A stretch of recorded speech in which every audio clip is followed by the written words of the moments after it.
नमस्कार, जय हिंद साथियों। आर्मी एग्जाम एयरफोर्स एनरोलमेंट 2.5 साल का इंतजार और सरकार का अग्निपथ स्कीम को लेकर ऐलान। इसी ऐलान के साथ साथ पुरानी भर्ती प्रक्रियाओं के रद्द होने के ऐलान के पश्चात युवाओं की नजरें लगातार कोर्ट के ऊपर हैं।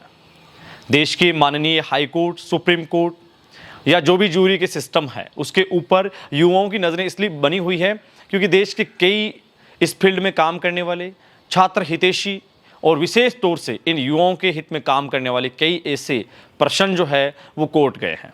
लेकिन युवाओं को तो बस इसी बात का इंतजार है कि कोर्ट से निर्णय कब तक आ जाएगा। तो मैं आपको यहां बता दूं कि कोर्ट से जो निर्णय है, प्रारंभिक तौर पे अगर आपको साधारण भाषा में बताऊं तो सुप्रीम कोर्ट में 12-11 जुलाई तक छुट्टियां हैं और हाई कोर्ट में तकरीबन 7 या 5-4 इस तरीके से पूरे देश के जितने भी हाई कोर्ट है वहां छुट्टियां का सेशन चल रहा है। लेकिन इन छुट्टियों के अंदर भी कोर्ट के अंदर जो वेकेशनल जो बेंच होती है, जो छुट्टियों की बेंच होती है वो कार्य करती है। लेकिन आपको बता दें कि उनके सामने जहां तक हमें जो जानकारी मिली है, उनके अधिकार जो है वो केवल सीमितता तक होते हैं, मतलब सीमित क्षेत्र तक होते हैं। तो इट मीन्स कि ये जो सप्ताह है, आगामी सप्ताह और उससे आगामी सप्ताह, इन 2 सप्ताह के अंदर आपको सुप्रीम कोर्ट और देश में हाई कोर्ट में जितनी भी पीआईएल या रिट पिटीशन जाने वाली है उनके ऊपर कहीं ना कहीं आपको अपडेट और कोर्ट की ओर से जो भी जानकारी है वो आपके साथ वापस मिल सकती है। बोले तो कोर्ट इसके ऊपर संज्ञान ले सकता है।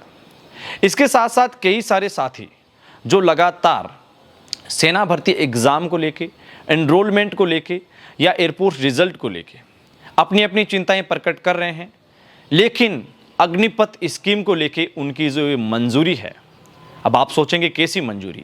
देखिए, आर्मी में एयरफोर्स को अलग करके एक बार बात करते हैं आर्मी की।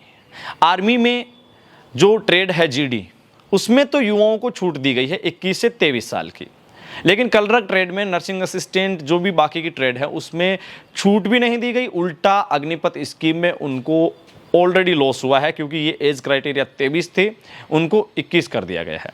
हालांकि यहाँ कहा जा रहा है कि अब 21 से 23 करके 1 साल के लिए जो एक शेड्यूल है उसमें छूट दी जाएगी। इसके लिए मैंने खुद निजी तौर पे आपको बताऊं कि मैं खुद इसमें चाहता था कि न्याय के इस मंदिर से, देश में जो न्याय के मंदिर है उनके समक्ष इसकी गुहार लगाई जाए कि technical tradesman, clerk, nursing assistant के युवाओं को भी छूट दी जाए।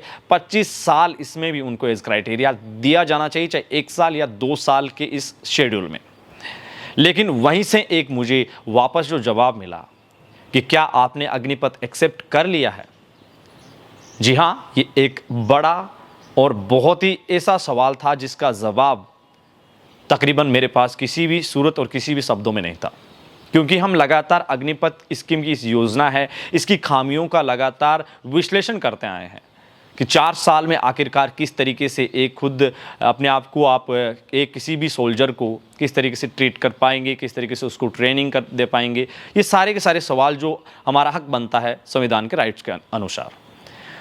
तो वहीं मेरा सवाल सीधा युवाओं से है कि अग्निपथ को लेके अभी तक वर्तमान स्थिति को लेके तो यही लग रहा है कि युवाओं ने इसको एक्सेप्ट कर लिया है। आप इसे बुरा माने, अच्छा माने, या आपके ऊपर डिपेंड है, लेकिन ये सच है।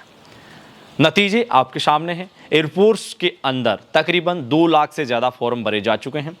राजस्थान सहित देश की कई ऐसी जगह जहां अगस्त, जुलाई और सितंबर माह में अग्निवीर अग्निपथ स्कीम के तहत होने वाली भर्तियों के लिए आवेदन शुरू हो चुके हैं और आवेदन की प्रक्रियाओं में युवाओं ने अपना जोर लगा दिया है।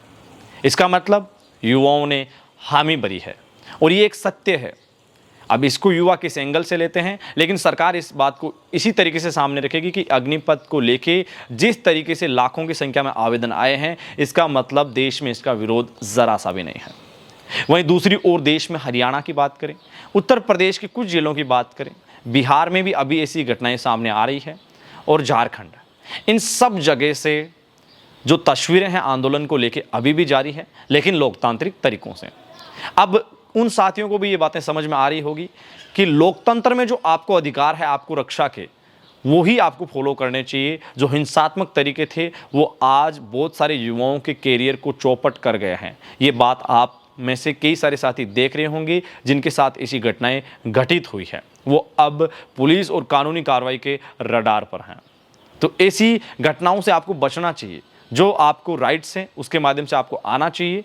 और ये एक बात मैं फिर आपको बता देता हूँ, ये जो हिंसात्मक घटनाएं हुई है ये युवाओं ने की या नहीं की ये अलग बात है, लेकिन जिन्होंने भी की ये हमारे केस में एक वीकली जो पॉइंट्स होते हैं उनमें से एक है।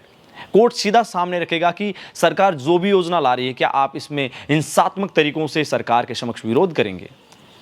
हाँ, लॉयर्स या जो भी वकील है इसके ऊपर क्या अपनी राय उनके समक्ष रखते हैं वो अलग बात है, लेकिन वीकली पॉइंट तो हमने कहीं ना कहीं हर जगह खड़ा करने में कोई कसर नहीं छोड़ी है। तो साथियों, आपसे अनुरोध है कि लोकतांत्रिक तरीकों से आंदोलन को जारी रखो।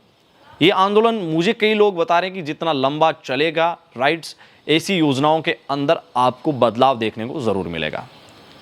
वहीं दूसरी ओर बात कर लेते हैं कोचिंग संस्थानों की ओर। कोचिंग संस्थानों की ओर बात अगर करें तो उनकी ओर से अग्निपथ अग्निवीर स्कीम के ऊपर किसी भी प्रकार का वर्तमान स्थिति में कोई स्टेटमेंट नहीं है। और उसकी वजह के ये भी है क्योंकि उनको किस तरीके से पाबंद किया गया है और विशेष तौर पे निर्देश भी दिए गए कि इसके अच्छे गुण बताइए। हम भी बता रहे हैं, लेकिन कहीं ना कहीं इसमें सुधार तो करवाइए। ज़रूरी नहीं है कि 100% योजना सही है। इसमें आपने सबसे बड़ा अन्याय टेक्निकल कलर ट्रेडमैन वालों के साथ किया है, घोर अन्याय हुआ है। उसके अंदर बदलाव करने के लिए आप बात रखिए। सरकार ने खुद कहा था कि आप मेज पे आइए, बात करने के लिए तैयार हैं, लेकिन बात करने वाले लोग आज तैयार नहीं हैं। उम्मीद है कि वो लोग वापस एक बार इसमें ज़रूर संज्ञान लेंगे। वीडियो के अंत तक बने रहने के लिए पूरे DRME पॉइंट परिवार का दिल से शुक्रिया। आपकी जानकारी के लिए बता दें कि बेहद जल्द आगामी सप्ताह में आपको देश के माननीय supreme court, high court, writ petition और जो आपकी प्रक्रिया है PIL की, उसको लेके बेहद जल्द आगामी सप्ताह में आपको संज्ञान मिलने वाला है। तो आप एक्टिव रहिए, लेकिन विशेष तौर पे आपकी जो प्रमुख मांगे हैं उसको लेके लोकतांत्रिक तरीकों से आप अपनी मांगों के ऊपर निरंतर बने रहिए।